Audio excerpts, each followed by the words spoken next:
Muy bien, retomamos con Transición Energética. Veníamos anunciando hace minutos nada más que vamos a charlar un poco del tema del offshore, esa riqueza que suponemos que hay en el mar argentino, quizás debe ser el mar más inexplorado que hay en el planeta, como suelen decir los geólogos, geólogos como el que tengo a mi derecha, a quien saludo, Sebastián Arismendi, geólogo, profesor del programa offshore del Instituto de Energía de la Universidad Austral, a quien saludo. ¿Cómo estás? ¿Cómo estás, Ignacio? Bueno, Buenas noches. gracias por... Estoy hablando mucho en los últimos 12, 18 meses con geólogos. Es la profesión de moda tanto en el sector de hidrocarburos como en el sector minero, ¿no? Así que un gusto tenerte acá. Siempre hablamos del offshore como una riqueza latente que tiene la Argentina, como una alternativa de exploración a vaca muerta. ¿Cómo lo ves vos con tu experiencia? Porque vos has trabajado mucho el tema de los offshore, en particular desde YPF, quizás no tanto por lo que me comentabas en Total Energies, y has sido uno de los responsables de un pozo que ha sido famoso por sí solo, ¿no? Como ha sido el pozo Argerich, que finalmente la exploradora dijo que era un pozo seco, como se denomina la jerga de ustedes. Pero ¿cómo ves? Porque apenas tenemos 2 pozos realizados, ¿no? Es muy poco lo que se ha hecho en el mar argentino, por lo menos en las zonas que han sido concesionadas, como para decir que no hay nada. Pero, ¿cuál es tu percepción y tu conocimiento técnico primero? Perfecto. Muchas gracias por la pregunta, es súper interesante porque creo que se puede arrojar luz al respecto.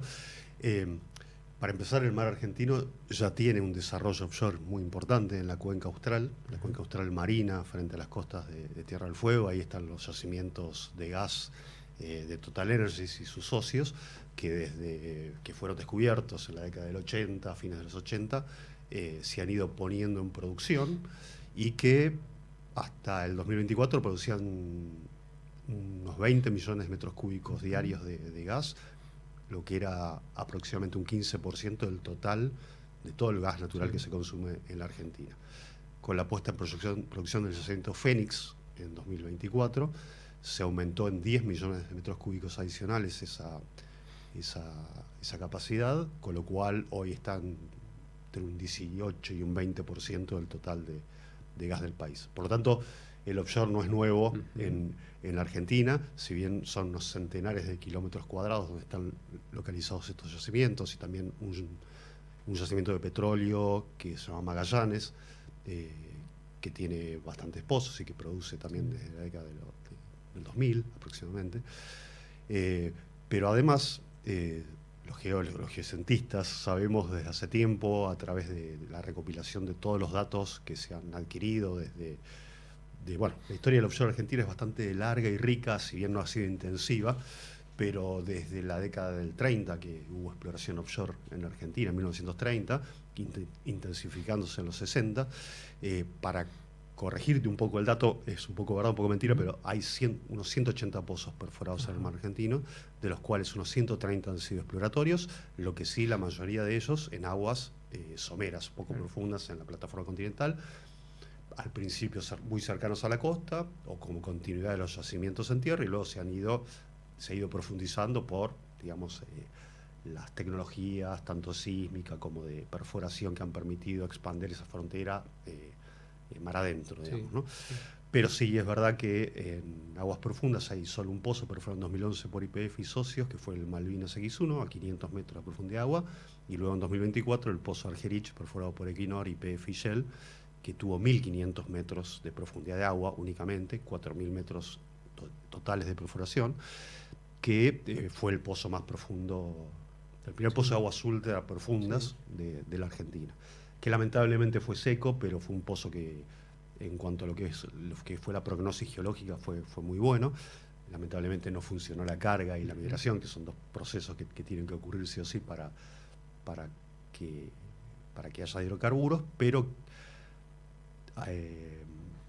además de eso, digamos, como te decía, la integración de todos estos datos que se vienen adquiriendo desde la década del 50, 60 y así más adelante, permitieron estimar a YPF y a otros operadores que la Argentina tiene un potencial de cerca de 31 billones de barriles equivalentes de petróleo. O sea, 31.000 millones de barriles equivalentes de petróleo. Por eso es que muchas veces, un poco para bien y un poco para mal, se lo ha comparado con Vaca Muerta, porque en tamaño, en dimensión, en recurso, es enorme, y es muchísimo más grande eventualmente que Vaca Muerta. Hasta ahora no se han descubierto esos yacimientos gigantes, pero si eso sucede, que aspiramos, como decías vos, en el mediano a largo plazo, la década del 30, si eso sucede, bueno, creo que va a ser súper interesante. Tal cual. Cuando me refería a 2 pozos, me refería a esto que me acordaba de corto plazo, ¿no? A Sí, partir sí, de las sí, concesiones. en la última ronda, sí. Gracias por aclarar que hay otra historia también detrás en la exploración. Ahora, con un poquito de maldad te diría, ¿qué necesidad tenemos de, porque son inversiones supermillonarias las que se requieren en el offshore, mar adentro, quizás 200, 300 kilómetros mar adentro, con toda la infraestructura que eso demanda? ¿Por qué considerás que es necesario seguir la exploración ahí cuando tenemos un recurso como Vaca Muerta de gas y petróleo que ya está dando resultados y está demostrando lo que puede, ¿no? Es buenísima la pregunta y yo te preguntaría por qué no, básicamente. Uno dice qué suerte, ¿no? Que podamos tener, si bien todavía no se ha comprobado, salvo lo de los yacimientos al sur que producen gas y que ya está comprobado, y también un yacimiento que hoy está bajo disputa, que es el yacimiento de Sea Lion, que está en la cuenca de Malvinas Norte, hoy, digamos, en territorio que se considera de Gran Bretaña, pero que se tomó la decisión final de inversión a finales de 2025, que fue muy cuestionada por la Cancillería Argentina, pero que también planea desarrollar un proyecto que puede llegar a producir en una primera etapa 50.000 barriles de petróleo diarios, hasta 125.000 barriles de petróleo diarios, y sin entrar en los conflictos geopolíticos que derivan de esta situación. Es un hecho decir que bueno, la cuenca de Malvinas también tiene un sistema petrolero comprobado, porque lo comprobaron pozos aislados y también lo comprueba la existencia de este yacimiento.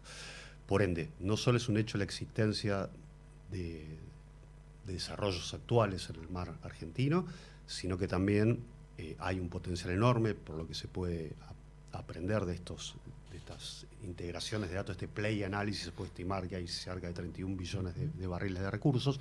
También hay que analizar el momentum, por así decirlo, de exploración que hay en toda la región, porque en la cuenca de Pelotas, que es una continuidad hacia el norte de lo que es la cuenca argentina norte, hay programas de sísmica 3D, multicliente en marcha, hay compromisos de perforación, seguramente en el corto o mediano plazo. Petrobras ha invertido mucho y es una continuación natural de la cuenca argentina norte hacia el norte. También en Uruguay están las principales empresas petroleras del mundo y con un know-how muy importante, incluido también YPF. Y también lo que está pasando en Namibia, que es, digamos, el margen conjugado, el margen espejo, por así decirlo, en las costas africanas, donde desde 2022 hasta ahora se han perforado cerca de 40 50 pozos exploratorios, con éxito diverso, pero en su gran mayoría buenos pozos, que plantean probablemente inicios de desarrollos hacia 2030, 2032. Con lo cual hay que observar que las grandes compañías están mirando este sector. Sería una anomalía que con los 6 millones, casi 6,5 millones de kilómetros cuadrados que tiene la plataforma continental argentina, de los cuales por lo menos más de 1 millón son áreas prospectables, cuencas sedimentarias donde se puede buscar hidrocarburos, que no haya algo en el offshore especialmente profundo de la Argentina. Y dicho esto, es decir, ¿por qué no seguir diversificando las fuentes a través de las cuales nosotros podemos hacernos de energía y de recursos muy importantes? No estamos hablando de algo chiquito, estamos hablando de algo muy grande, comparable a Vaca Muerta eventualmente, o más grande aún. Y los países que tienen la suerte de tener los dos tipos, por así decirlo, de recursos, el convencional del offshore y el no convencional en tierra, como Estados Unidos, que tiene Eagle Ford, tiene Permian, tiene Bakken, y además tiene el Golfo de México, que produce casi 2 millones de barriles diarios de petróleo solamente del lado norteamericano. También China, con Sichuan, en cuanto a no convencional, pero desarrolla el mar meridional de la China y el mar oriental de la China. Rusia también, en cierta medida, y también Canadá. Tienen tanto no convencional como offshore. Por ende, ¿por qué no hacerlo nosotros y seguir diversificando, digamos? Me gusta esa definición de anormalidad, ¿no? Porque sería anormal que no hubiera petróleo ahí con todos estos indicadores e indicios que ustedes, me imagino, durante años están analizando.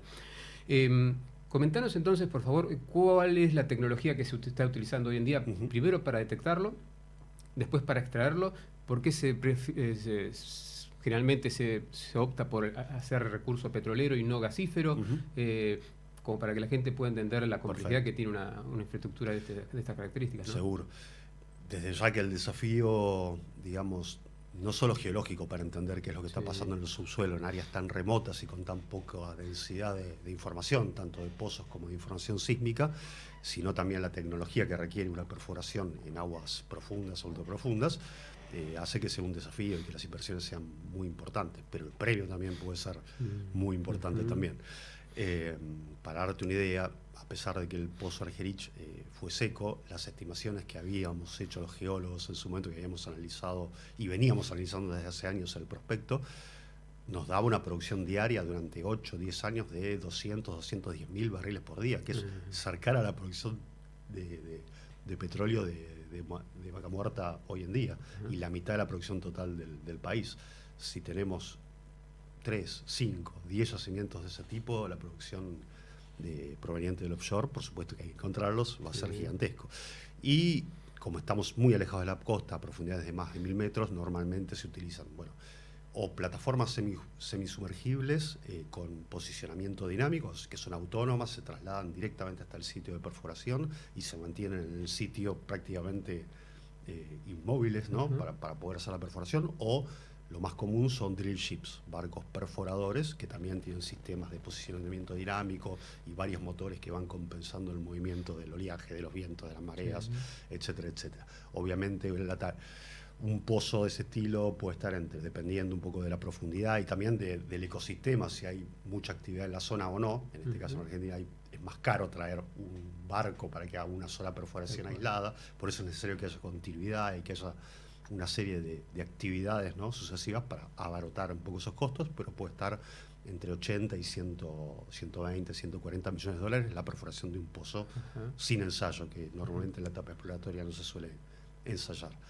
Por ende, los costos son muy altos, pero bueno, si se encuentra, el premio puede ser muy grande y obviamente ahí el desarrollo también exige una complejidad muy alta, sistemas de layout submarinos que se llaman, son cabezales de pozo y de pozos productores e inyectores de gas y de agua que están dispuestos en el subsuelo marino, en el fondo del mar, interconectados. Va a ser Total, ¿no? Que no va a poner más plataformas, sino que lo que va a hacer es poner estos cabezales en el fondo del mar. Hay nuevas ideas relacionadas a eso. El otro día justo vi un video de Equinor, pero probablemente todas las majors que trabajan en el offshore mundial estén un poco yendo en ese camino, que todo lo que hoy está en una FPSO, que sería, usamos el drill ship para perforar y después si hay un desarrollo usamos conectados a los pozos en el subsuelo, en el subsuelo marino, una FPSO, que es una Floating Production Storage and Offloading Unit, que es un bicho gigante, parecido a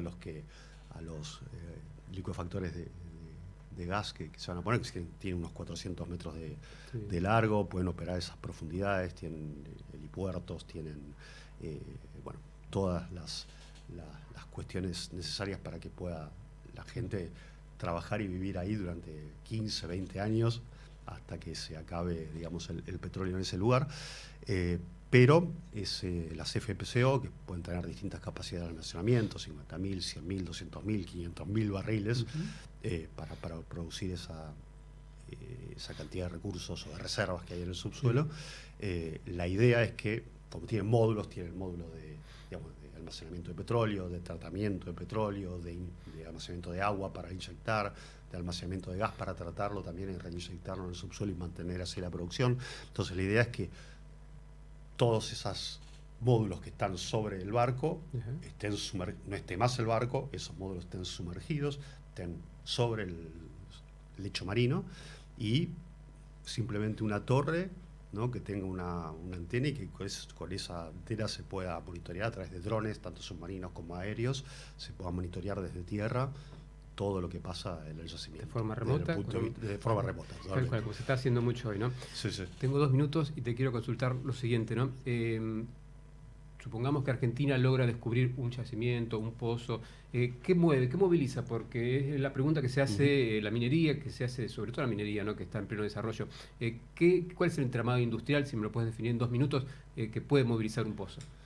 No, claramente, más allá del empleo, directo e indirecto que podría generar un desarrollo de este tipo, que en un principio obviamente tiene que ser más calificado, porque hoy Argentina no tiene todas las competencias técnicas desarrolladas para poder llevar adelante desarrollo de ese tipo. Es por eso que pues, se habla mucho de aprender de otros medios como Eni, por ejemplo en Uruguay, o como Equinor, para que Argentina luego pueda por sí sola, digamos, operar y lograr desarrollar todo un ecosistema marítimo, portuario, logístico, que, bueno, obviamente va a dar trabajo a muchas personas, pero que requiere de capacidades técnicas muy importantes, y un poco lo que está pasando en Vaca Muerta, pero una escala, digamos, el mar complejiza todo aún, son entornos remotos, difíciles, complicados, pero claramente puede ser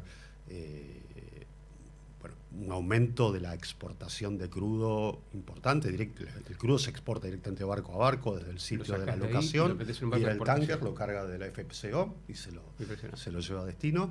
Sería muy costoso construir gasoductos a 300, 400, 500 kilómetros de la costa mar adentro, pero sí se hace el desarrollo en casi todas partes del mundo con FPSO, eventualmente en el futuro con estos módulos, pero sí va a impactar en la industria, claramente del oil and gas, la metalmecánica, la industrial, bueno, todas las ingenierías se van a ver beneficiadas, la ciencia y la técnica, y obviamente el aumento del conocimiento del mar. Digamos, en general siempre se ha dicho que Argentina vive de espaldas al mar.